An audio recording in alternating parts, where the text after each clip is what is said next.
humanity reached the moon, split the atom, decoded the human genome, built an artificial intelligence that writes and draws and thinks. But the age of the Earth we've lived on since the beginning of time, the planet beneath our feet every single day, we didn't know its real age until 70 years ago. 70 years only from the entire history of humanity, and we didn't learn it from the Earth itself. We learned it from a rock that fell from the sky. Before that, everyone who tried failed, and not because they weren't smart enough. Edmond Halley, the man who discovered the famous comet, had a clean idea. The sea is salty, rivers add salt to it every year, divide the total by the annual rate, and you get the age of the ocean, which is roughly the age of the Earth. Perfect logic, except no one could measure how much salt enters the sea per year. The idea died before it started. Buffon went further. The Earth pulses with heat from its interior, so it must have started as a molten mass and has been cooling ever since. He made metal balls of different sizes, heated them until they glowed, timed how long they took to cool, and scaled up to a ball the size of the Earth. His answer? Between 75,000 and 168,000 years. We now know that's off by 27,000 times. Then came Lord Kelvin, who gave us the absolute temperature scale and helped formulate the laws of thermodynamics. He took Buffon's idea and rebuilt it from scratch with better equations, better tools, better everything. He accounted for the internal composition of the Earth, the melting points of different minerals, how rocks conduct heat. His answer? Between 98 million and 400 million years. Far better, still wrong. And the reason he was wrong is the same reason all of them were wrong. The Earth was hiding something. Because here's what nobody understood yet. This planet doesn't hold on to its old memories. Rocks crumble and erode, sink into the depths and melt, come back up in completely different forms. Everything renews and everything transforms. When you try to measure the Earth's age from its rocks, you find rocks that are young relative to the planet because the old ones vanished long ago. The Earth always lies about its age, and for centuries every single person who tried to find the truth was asking the Earth directly, and the Earth kept lying. Then a young scientist named Patterson decided he was going to end this. He was going to find the oldest rock on Earth, measure it with the most precise tool science had ever developed, and get the real number. That tool was radiometric dating, built on the discovery that certain elements decay into other elements at a perfectly fixed rate that nothing can change. Not heat, not pressure, not anything. Uranium turns into lead at a rate that works like a clock. Measure the ratio of uranium to lead in a rock and you know exactly when that rock formed.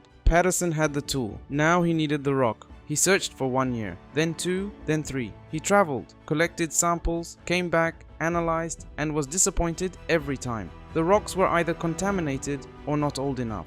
4 years, 5, 6, 7, 7 full years of the same result, because the Earth keeps erasing its own record. The rock he needed, the one that formed at the very beginning of the planet, was gone. Destroyed long ago by the same geological machine that had been hiding the Earth's age all along. And then it hit him. The rock he was looking for wasn't on Earth. It couldn't be on Earth. The Earth had destroyed it. So the answer had to come from somewhere the Earth had never touched. Somewhere with no volcanoes, no erosion, no rock cycles. Somewhere frozen in time since the very beginning. The sky. When the solar system formed, a massive cloud of material swirled around the young sun. Some of it clumped together and became planets. The rest, the material that never made it into a planet, stayed exactly as it was from that very first moment. No transformation, no geological cycles, nothing. It became meteorites, drifting through space, perfectly preserved since the birth of the solar system. The age of a meteorite is the age of the Earth.